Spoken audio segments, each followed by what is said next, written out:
Ayo kita berangkat sekolah, 2 jam lagi terlambat loh. Ayo.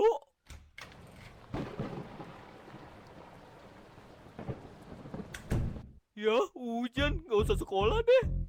Abang nggak inget laguku ya? Lagu. Hei, Sinopal, jangan menyerah. Ayo sekolah, jangan menyerah.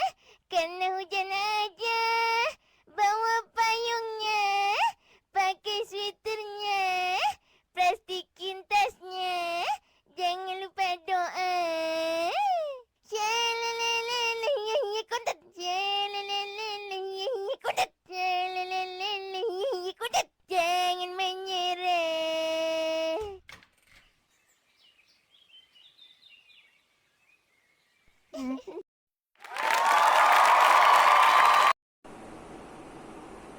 Hai, good morning everyone. Apa kabarnya hari ini? Teacher harap semua anak-anak teacher dalam keadaan sehat ya semuanya. Baik, sebelum kita memulaikan pelajaran kita berdoa terlebih dahulu. Semuanya anak-anak teacher sikap berdoa yang benar, lipat tangannya, tutup matanya, kita berdoa. Tuhan Yesus yang baik, terima kasih buat pagi hari ini. Kami merasakan penyertaan Tuhan begitu luar biasa dalam hidup kami. Sebentar Tuhan Yesus kami akan mulai pembelajaran kami. Tuhan urapi kami, Tuhan berikan kami kepintaran dan kecerdasan. Terima kasih Tuhan Yesus buat semua anak-anak didik kami yang ada di rumah. Tuhan Yesus yang memberkati. Terima kasih Tuhan Yesus, kami sudah berdoa dan kami mau memulai pelajaran kami dengan penuh semangat. Terima kasih Bapa di surga. Haleluya. Amin. Hai. Oke, kita akan mulai pembelajaran kita. Semua anak-anak teacher mau ajak buka bukunya halaman 152. Sekali lagi 152. Hari ini kita akan belajar tentang pemantulan dan penyerapan bunyi. Sudah dibuka semua bukunya? Oke, teacher percaya semuanya di rumah sudah membuka buku. Nah, bunyi dapat dipantulkan dan dapat diserap juga. Nah, bagaimana pemantulan bunyi? Sebuah kelereng yang kita lempar ke dinding yang keras akan mengalami pemantulan. Demikian juga dengan bunyi. Nah, nanti teacher akan memberikan contoh bagaimana pemantulan bunyi itu ya. Contohnya kelereng yang dilempar ke benda yang keras. Oke? Oke, sekarang teacher akan memberikan contoh bagaimana bunyi yang dipantulkan. Nah, tadi kita sudah baca. Ini adalah benda keras ya. Dan ini adalah benda yang bisa dipantulkan. Ya kan? Dan dia akan menghasilkan bunyi. Contoh, perhatikan semua. Nah, sekali lagi. Nah, kedengaran nggak bunyinya? Kedengaran ya. Tapi di buku kita bendanya yaitu kelereng. Kelereng juga kan? Semua pasti tahu bagaimana kelereng. Kalau kita lempar dia akan memantul. Kalau kita lempar ke benda yang keras dia akan memantul. Oke? Kedua yaitu penyerapan bunyi. Bunyi juga dapat diserap. Benda-benda yang dapat menyerap bunyi adalah benda yang permukaannya lunak. Benda yang demikian disebut peredam bunyi. Misalnya karpet, goni, dan lain-lain. Nah, itu adalah peredam bunyi.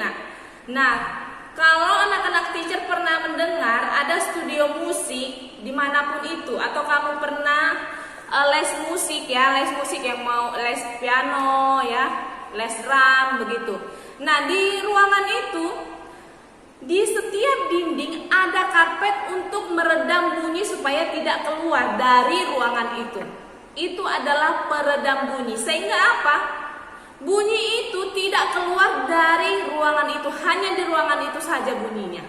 Dan bunyi itu akan terdengar jelas ya nak, akan terdengar sangat jelas sekali. Itu adalah contoh penyerapan bunyi ya. Oke, kita lanjut. Buka bukumu di SPS IPA halaman 92. Apa sih bunyi itu? Ya, bunyi merupakan segala sesuatu yang dapat didengar oleh telinga kita. Seperti teacher berbicara, ini juga bunyi, Nak. Kamu bisa mendengar apa yang teacher katakan, ya. Itu adalah bunyi juga, ya. Nah, sumber bunyi yang kita dengar dihasilkan dari benda yang bergetar. Benda tersebut disebut juga sumber bunyi, ya. Contohnya senar gitar yang dipetik, ya kan? Kalau kita petik senar gitar, pasti dia menghasilkan bunyi. Gamelan yang dipukul, seruling yang ditiup, dan orang berbicara seperti yang tadi teacher pertama bilang. Teacher berbicara itu bunyi juga. Nah, nanti teacher akan berikan contoh, ya, bunyi yang dihasilkan dari getaran, ya, Nak, seperti gitar gitu, ya. Nah, apakah jenis bunyi itu? Setiap getaran memiliki frekuensi tertentu. Frekuensinya adalah banyaknya getaran dalam 1 detik. Satuan frekuensinya adalah hertz atau disingkat Hz, ya. Ada di buku SPS-mu di halaman 92 dan 93. Oke. Nah, berdasarkan frekuensinya, bunyi dibedakan menjadi 3 bunyi. Yang pertama, bunyi infrasonik. Yang kedua, bunyi audiosonik. Yang ketiga, bunyi ultrasonik. Ya, itu adalah jenis bunyi. Ada berapa? Ada 3 jenis bunyi. Nah, oke. Nah, itu di 3 bunyi itu ada frekuensinya, Nak. Ada macam-macam frekuensinya, ya. Tinggi rendahnya, frekuensinya yang kurang. Nah, itu ya. Bunyinya didengar oleh manusia atau ada bunyinya yang didengar oleh hewan. Nah, itu adalah 3 jenis bunyi. Jadi, tidak hanya bunyi seperti yang kita nih, suara kita ini, bukan, ya. Ada 3 jenis bunyi, oke? Nah, ternyata bunyi tidak hanya memiliki frekuensi. Nah, frekuensi itu, ya kan, menentukan tinggi rendah nada, ya. Sekali lagi, frekuensi itu menentukan tinggi rendah nada. Dan ternyata frekuensi itu juga memiliki amplitudo. Amplitudo itu adalah simpangan terbesar suatu getaran terhadap kedudukan diamnya. Maksudnya itu, amplitudo itu menjadikan bunyi kuat dan bunyi lemah, ya. Menjadikan bunyi kuat dan bunyi lemah. Nah, kamu buka halaman 94, di situ ada bunyi kuat, ya. Bunyi kuat, bunyi lemah itu memiliki amplitudo tinggi ataupun rendah, ya. Kalau bunyinya kuat berarti amplitudonya tinggi. Kalau bunyinya lemah berarti amplitudonya rendah. Jadi, tinggi rendah bunyi ditentukan oleh frekuensi. Kuat dan lemah bunyi ditentukan oleh amplitudo. Ya, sampai di sini bisa mengerti anak-anak teacher?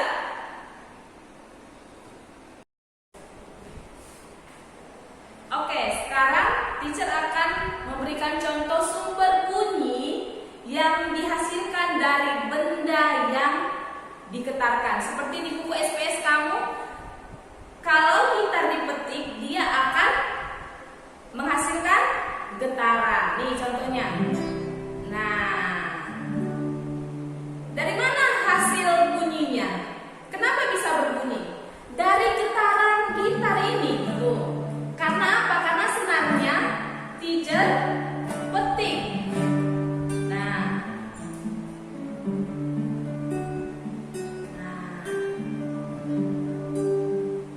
Ini adalah sumber bunyi.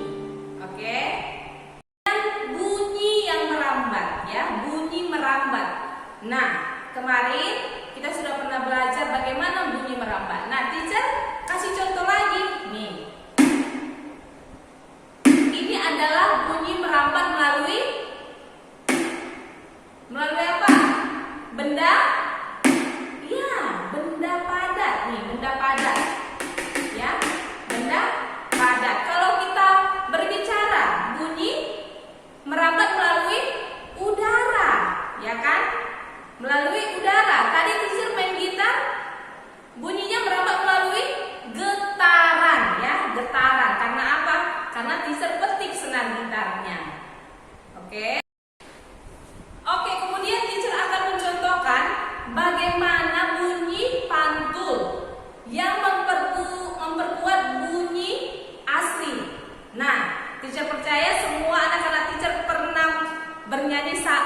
bernyanyi saat kamu mandi ya. Nah, kita kan punya kamar mandi itu nggak seluas ruangan tamu kan, tidak seluas kamar tidur, pasti lebih kecil ya. Nah, saat kamu bernyanyi di kamar mandi akan ada pantulan suara yang semakin nyaring mengikuti suara kamu. Contohnya gini, bangun tidurku terus mandi, tidak lupa menggosok gigi. Nah, sewaktu kamu bernyanyi di kamar mandi itu ada suara yang mengikuti. Suara aslimu tapi lebih nyaring mengikuti. Nah, karena suara aslimu, suara kamu bernyanyi dengan suara yang mengikuti, sehingga apa yang dihasilkan tidak jelas kedengaran apa yang kamu nyanyikan. Pasti mamanya bilang, ya ampun ribut sekali lah si Doni mandi, entah lagu apa dia nggak tahu mami gitu ya. Nah, itu adalah suara yang dipantulkan ya, memperkuat suara asli. Oke, kemudian bunyi gaung ya, bunyi gaung. Nah, seperti teacher ada di ruangan ini sendiri, ya kan? Suara teacher itu akan kembali. Tuh. Everyone. Hai anak-anak teacher. Nah, itu adalah suara atau bunyi gaung. Teacher berada di ruangan sendiri ya.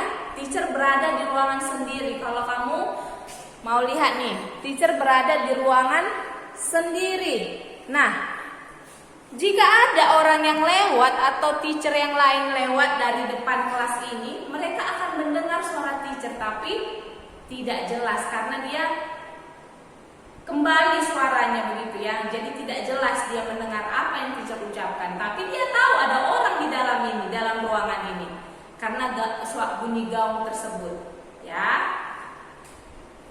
Sekarang teacher akan menjelaskan tentang bunyi bergema.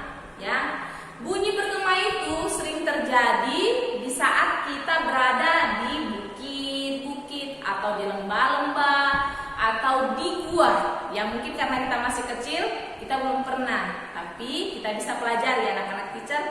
Nah, ternyata bunyi bergema itu penting juga untuk mengukur kedalaman jurang. Tahu kan jurang-jurang yang sangat dalam ataupun gua ya, bisa mengukur kedalaman gua juga. Nah, saat kita berteriak, bunyinya seperti apa? Contoh, mama, mama, mama, begitu. Dia mengikuti, papa, papa, papa, begitu. Itu adalah bunyi yang bergema. Ya, itu adalah contoh bunyi yang bergema.